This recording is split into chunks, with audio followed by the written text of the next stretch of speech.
depois de ter quebrado o Brasil, Lula diz que quer voltar ao poder. Ou seja, meus amigos, ele quer voltar à cena do crime. O Lula é o retrato do PT, partido envolvido em corrupção, sem compromisso, com as questões de natureza ética. Eu não tenho a menor dúvida de que houve corrupção no governo do PT. Assim, você tem aí provas de que houve corrupção na Petrobras, durante os governos do PT. É corrupção? Claro que é corrupção. O Lula cometeu, então, crime de corrupção passiva e lavagem de dinheiro. Você tem dúvida? Lei da ficha limpa para crime de corrupção não pode ser candidato.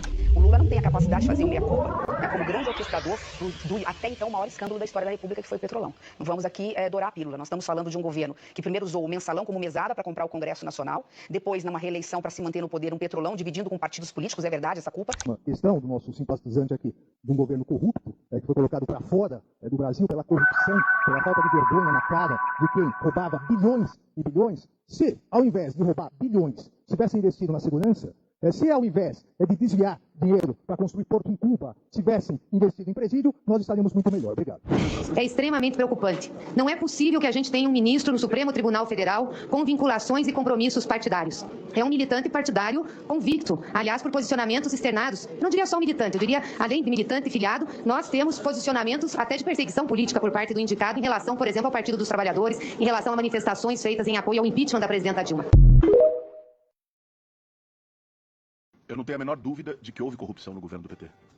Assim, você tem aí provas de que houve corrupção na Petrobras, durante os governos do PT. O governo Lula era uma roubalheira e só a bandidagem do PT que tinha acesso a isso. Era pior. Hoje, pelo menos, a imprensa tem acesso. A imprensa bate, o STF responde. Aliás, eu os denuncio desde o Petrolão. O Lula não tem a capacidade de fazer um meia-culpa, como grande orquestrador do até então maior escândalo da história da República, que foi o Petrolão. Não vamos aqui dourar a pílula. Nós estamos falando de um governo que primeiro usou o mensalão como mesada para comprar o Congresso Nacional, depois, numa reeleição para se manter no poder, um Petrolão dividindo com partidos políticos. É verdade essa culpa. Eu faço esse reconhecimento. O governo do PT não faz, até hoje nega que houve esse escândalo. E depois, agora, hoje nós temos o orçamento secreto também com alguns mesmos personagens. O PT, nas duas vezes em que esteve à frente da presidência da República, com Lula e depois com Dilma, protagonizou os maiores escândalos de corrupção da história recente do país. O mensalão e o Petrolão envolvendo 12 bilhões de reais. Nem Lula, nem Dilma, nem o PT jamais fizeram uma autocrítica.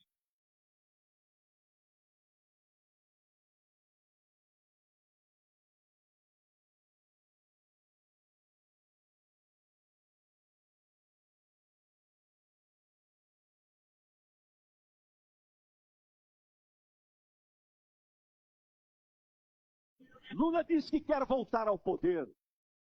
Meus amigos, ele quer voltar à cena do crime.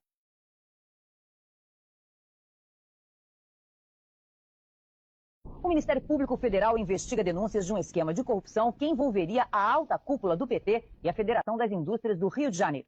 Os repórteres André Luiz Azevedo, Marcelo Armed e Cláudio Renato tiveram acesso a gravações realizadas em agosto do ano passado, em que auditores fiscais contam por que o INSS não fiscalizava empresas do Estado. Empresários pagariam propina ao Partido dos Trabalhadores. O esquema envolveria o ex-ministro José Dirceu e o dinheiro seria recolhido pelo ex-tesoureiro do PT, Delúbio Soares.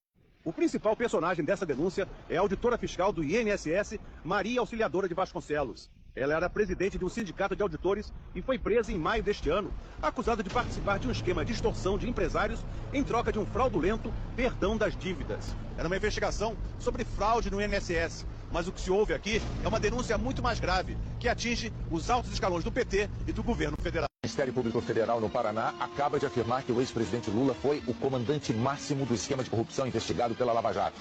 Em depoimento à Procuradoria-Geral da República, o senador afastado do PT acusa a presidente Dilma Rousseff e o ex-presidente Luiz Inácio Lula da Silva. Diz que Lula mandou comprar o silêncio do ex-diretor da Petrobras, Nestor Cerveró. Curadores investigam contas do Instituto Lula e da empresa de palestras dele. E afirmam que o Instituto e a empresa receberam pagamentos e doações das 5 empreiteiras mais envolvidas no desvio de dinheiro da Petrobras. Os investigadores querem saber por que empresas dos filhos do ex-presidente receberam dinheiro do Instituto Lula e da empresa de palestras. De um pequeno açougue para um conglomerado de empresas dono de mais de 50 marcas. A JBS se transformou numa potência mundial a partir do governo Lula, impulsionada por financiamentos públicos que, segundo Joesley Batista, só eram liberados à base de propina. Um dia de se ouvir verdades, não é muito comum, tem valor de notícia. A primeira verdade veio através de declarações do ex-presidente Luiz Inácio Lula da Silva. Vamos ouvi-lo.